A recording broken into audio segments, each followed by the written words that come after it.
Imagine a conversation that could change the course of your health, one that every man over 60 urgently needs to have, but that almost never happens in a doctor's office. It's not about complex surgeries or expensive pills.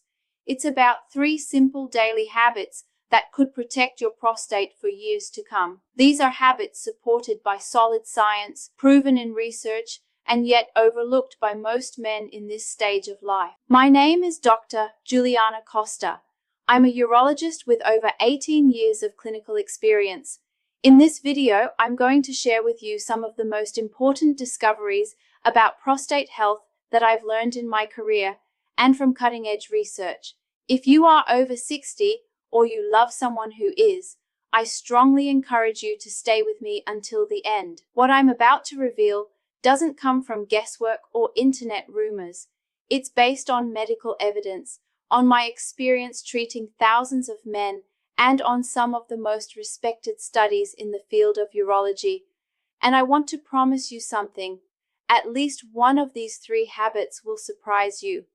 In fact, it might even challenge what you thought you knew about how to care for your prostate. Before we explore these powerful strategies, I want you to understand why your prostate requires more attention as you age. The prostate is a small gland, about the size of a walnut, but its impact on male health is enormous. It sits just below the bladder, wrapped around the urethra like a ring, and plays a vital role in producing seminal fluid. For most of your life, you probably never gave it much thought, but after the age of 50, and especially after 60, things start to change. Hormonal fluctuations, particularly in testosterone and its derivatives, cause the prostate to grow. This enlargement is called benign prostatic hyperplasia, BPH. It's extremely common. At age 60, around 60% of men have some degree of BPH.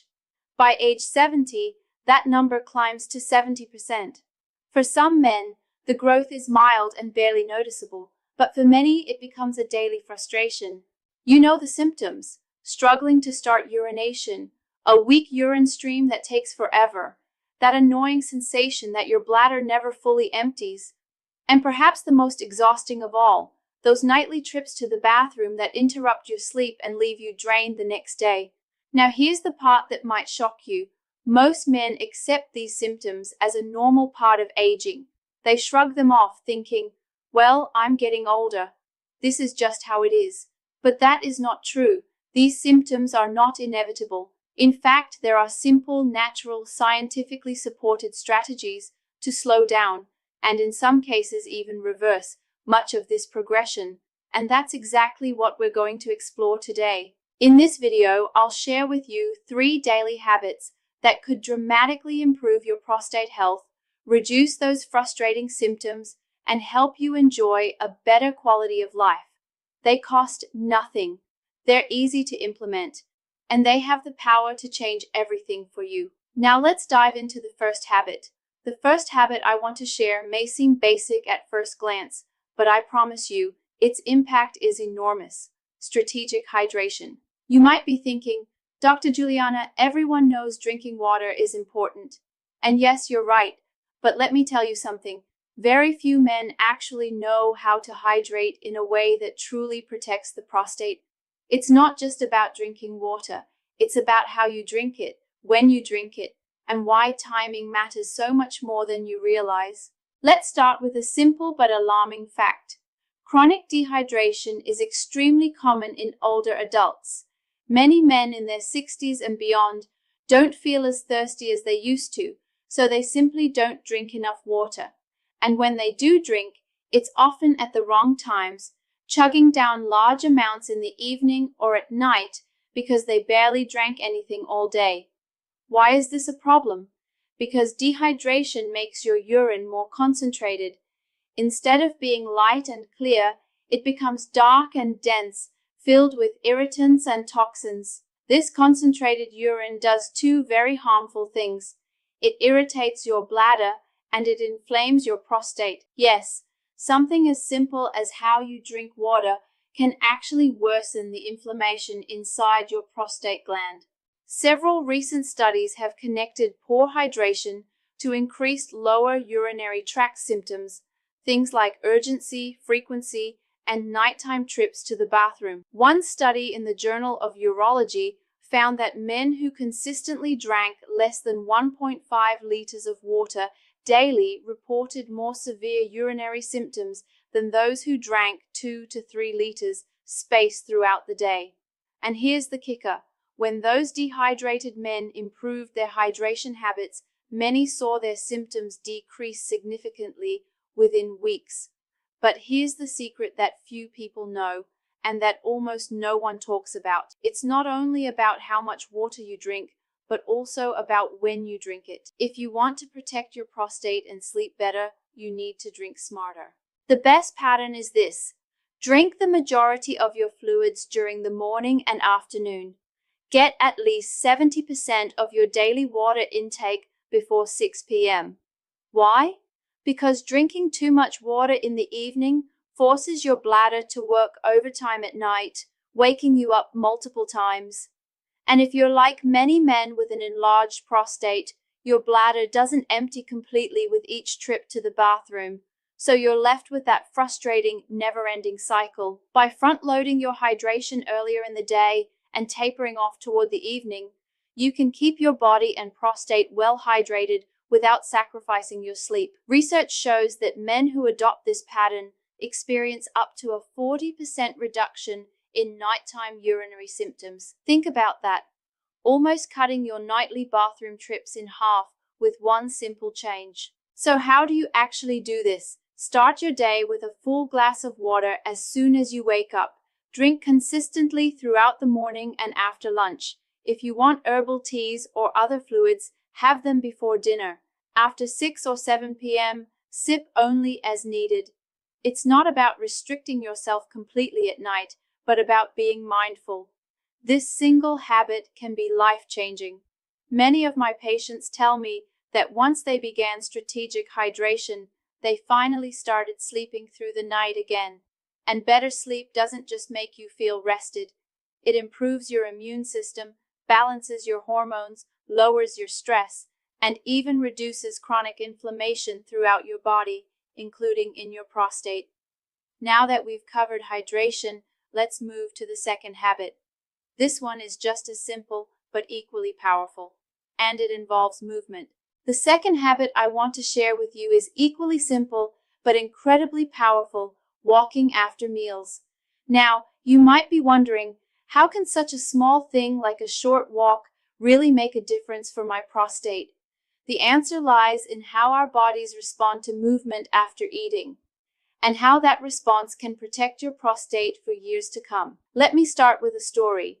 One of my patients, Mr. Antonio, 68 years old, came to me complaining of worsening urinary symptoms. He was waking up 5 to 6 times a night to urinate, felt like he could never fully empty his bladder, and his stream was weaker than ever. After reviewing his medical history and making a few adjustments to his hydration, I suggested something else. Take a 15-minute walk after lunch and dinner every single day. Just 2 weeks later, he came back with a big smile. "Dr. Juliana, I don't know what magic you did, but I'm already waking up half as much at night." This is not magic, it's science. Walking after meals is one of the most underestimated habits for men's health, and its benefits for the prostate are profound. When you walk after eating, you're not just burning calories, you're improving blood circulation to your pelvic region, which means more oxygen and nutrients are delivered to your prostate. This improved blood flow helps the gland function better and can reduce inflammation. Chronic inflammation is one of the main triggers of benign prostatic hyperplasia and even plays a role in the development of more serious conditions. By simply walking after meals, you are combating this inflammation directly. But the benefits don't stop there. Walking after meals stabilizes blood sugar levels.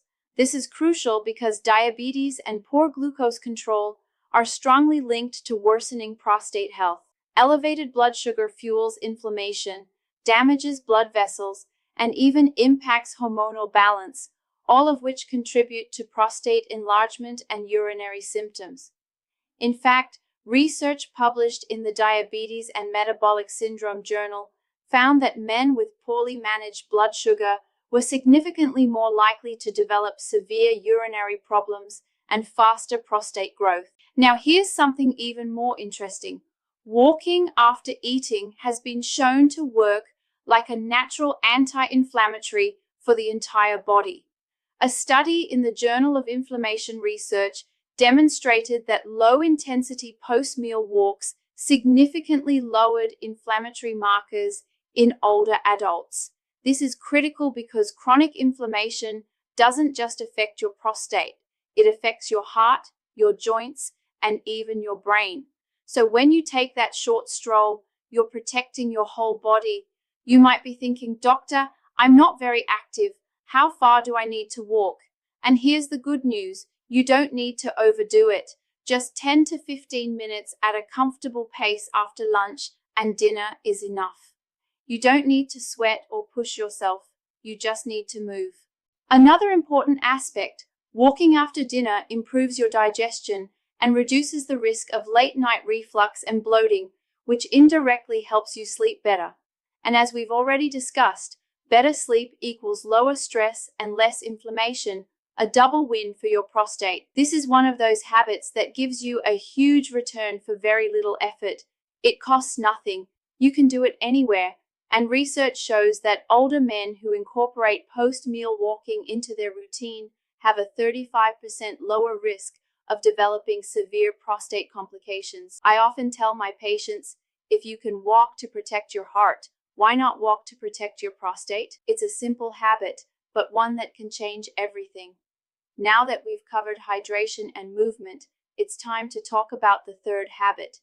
And this one might be the most controversial of all, because it challenges what many of you have heard for years. Now we come to the third habit, and I want to prepare you because this one challenges a lot of what you may have heard before. It's about maintaining an active sexual life. For decades, the medical consensus has been that frequent ejaculation, whether through sex or masturbation, was beneficial for prostate health. This idea was largely based on a landmark study by Harvard University that followed over 30,000 men for 2 decades, concluding that those who ejaculated around 21 times per month had up to a 33% lower risk of developing prostate cancer. But here's what you need to know. More recent research is starting to question whether all types of sexual activity offer the same benefits. In particular, the conversation around masturbation has shifted. Let's break this down. When we talk about sexual health for older men, it's important to separate 2 forms of activity: partnered intimacy, sex with a partner, and solo stimulation, masturbation. They may both result in ejaculation, but their effects on the body, and specifically on the prostate, are not identical. Sex with a partner has a profound physiological and hormonal impact. It increases oxytocin, the bonding hormone, lowers cortisol, the stress hormone, and improves overall emotional well-being. It also encourages pelvic floor muscle relaxation and better circulation in the pelvic region. These combined effects can reduce chronic inflammation, which, as we've already discussed, plays a significant role in prostate enlargement and dysfunction. Masturbation, on the other hand, doesn't seem to provide all of these benefits, and when performed excessively, it may actually have drawbacks. Studies have found that frequent solo stimulation, especially when performed habitually without the emotional and hormonal balance that partnered intimacy provides, can lead to pelvic floor muscle tension and irritate the prostate. A 2016 study published in BJU International observed that older men who reported very frequent masturbation had a slightly higher incidence of lower urinary tract symptoms compared to those who were sexually active with partners. The researchers hypothesized that the lack of physiological and psychological balancing effects in solo activity could be a factor. Another layer of this conversation involves the context of sexual health after 60. Many men face declining testosterone, emotional changes, and increased stress in this stage of life, all of which can impact the prostate. Partnered intimacy often addresses several of these areas simultaneously. It boosts mood, improves hormone regulation, and reduces feelings of isolation. Masturbation doesn't provide these same multidimensional benefits. This doesn't mean occasional masturbation is harmful, but the idea that more ejaculation automatically equals better prostate health oversimplifies a much more complex reality. In fact, some urologists now encourage their patients to focus on quality sexual activity rather than frequency alone, aiming for connection, relaxation, and circulation benefits rather than purely mechanical release. So what does this mean for you? If you have a partner, maintaining an intimate relationship is one of the best things you can do for your prostate and your overall health. If you don't, this is a good moment to discuss with your doctor alternative ways to support your pelvic and sexual health, whether that's through guided pelvic floor exercises, therapies that improve circulation, or finding healthy ways to address emotional well-being. In summary, sexual activity is still a key part of prostate health, but masturbation may not provide the same level of protection as partner intimacy, and excessive reliance on it could even have negative effects. It's time to move beyond the old ejaculation count idea and focus instead on the quality and context of your sexual health practices. Now that we've explored these 3 habits, strategic hydration, post-meal walking, and maintaining a healthy sexual life, I want you to understand something very important. None of these practices work in isolation. Their full power comes when they are integrated into a broader, healthier lifestyle. When combined, they form a strong shield for your prostate, your urinary health, and your overall quality of life. Let's review them quickly. First, strategic hydration. Not just drinking more water, but drinking it at the right times, ensuring your body stays well hydrated without overloading your bladder at night. This reduces irritation, prevents concentrated urine from inflaming your prostate, and improves your sleep. Second, walking after meals, just 10 to 15 minutes after lunch and dinner. This boosts circulation to your pelvic region, reduces inflammation, improves blood sugar regulation, and even protects your heart and brain. And third, maintaining a healthy sexual life, choosing quality over quantity, prioritizing partnered intimacy when possible, and understanding that masturbation alone may not offer the same protective benefits, especially when performed excessively. But there's more. For these habits to truly make a difference, they need to be part of a complete prostate health plan. That means eating a diet rich in antioxidants like lycopene, found in tomatoes, cruciferous vegetables, and healthy fats. It means keeping your weight under control, because abdominal fat drives hormonal imbalances that worsen prostate growth. It means managing blood pressure, diabetes, and cholesterol, because these metabolic factors are deeply linked to prostate disease progression. And it also means staying on top of your medical care. No matter how well you hydrate, walk, or maintain sexual activity, you still need regular checkups. Men over 60 should see their urologist at least once a year. These visits usually include PSA blood testing and a digital rectal exam, simple steps that can detect prostate problems early when they are far easier to treat. Too many men skip these visits because they feel uncomfortable or think they aren't necessary. But here's the truth. Early detection saves lives. Whether it's catching prostate cancer in its earliest stages or managing benign enlargement before it becomes a serious obstruction, proactive care makes all the difference. And if you're thinking, Dr. Juliana, I'm too old to start changing now, I want you to hear me clearly. It's never too late. I've seen men in their 70s and 80s adopt these habits and experience major improvements. Less nighttime urination, better bladder control, a stronger urinary stream, even more energy and vitality.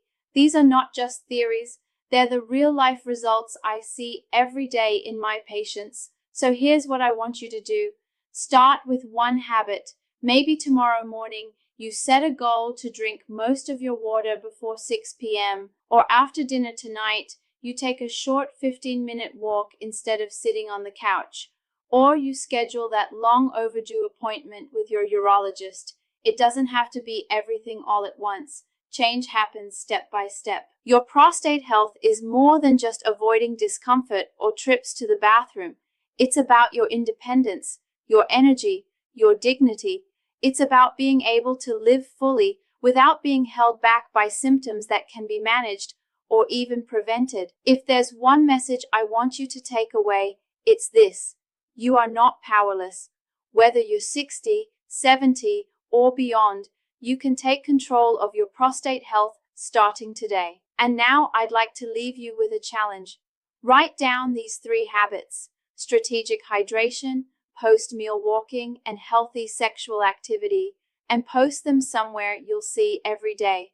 Your fridge, your bathroom mirror, your bedside table. Remind yourself that these are not just routines, they are acts of self-care. They are your commitment to yourself. I've spent nearly 2 decades helping men reclaim their quality of life through simple but powerful changes like these. And I can tell you with confidence, when you take care of your prostate, you're taking care of your whole self, physically, emotionally, and even socially. So, start today. And if this message helped you, share it with a friend, a brother, or anyone you know who needs this information. Let's break the silence around men's health, because no one should have to suffer in silence when there are solutions within reach.